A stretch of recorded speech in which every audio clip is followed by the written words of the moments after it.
जगन्नाथ जितेबाला आप श्रीमंदिर दर्शन करने जाऊँ गोटे कथा मन रखु जगन्नाथ मंदिर रे माँ लक्ष्मी मंदिर सामने भागवत पढ़ा हुए किसी बुढ़ा पंडित माने भागवत पढ़ु था आगे 10-15 जन लोक बसी शुणु था।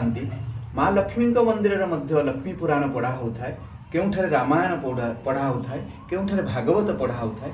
आपण मैंने जगन्नाथ को दर्शन सारी सबू मंदिर दर्शन सारी अभड़ा खाई सारी जो भागवत पढ़ा होटार किसी समय बसीजे। कारण नारद दिने भगवान विष्णु को पचारि प्रभु तुम्हें कौठार रुह? भगवान उत्तर देते नाहं वसामि वैकुंठे योगिनां हृदय नच मद्भक्त्वा जत्र गायन्ति तत्र तिष्ठामि नारद।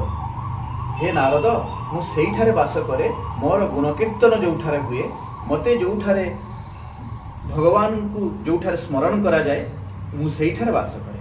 तेणु आपण माने सेई भागवत पढ़ा स्थान रे सत्संग रे रामायण रे बसीगले आपण माने निश्चित आपणकर चित्त शुद्ध हवा सहित आपणकर काया शुद्ध आपणकर मन पवित्र हम।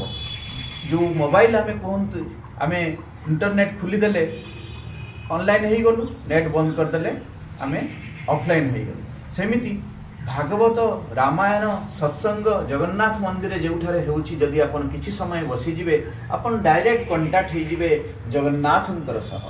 तेणु ए सुजोग केबे भी हाथ छड़ा करिवे नाही। मंदिर जेतेबेले जाउछंती मंदिर रे भागवत पढ़ा होतला बेले बसी जांतु मंदिर सामने रे, मंदिर भागवत पढ़ा सामने रे। जय जगन्नाथ, जय जय जगन्नाथ।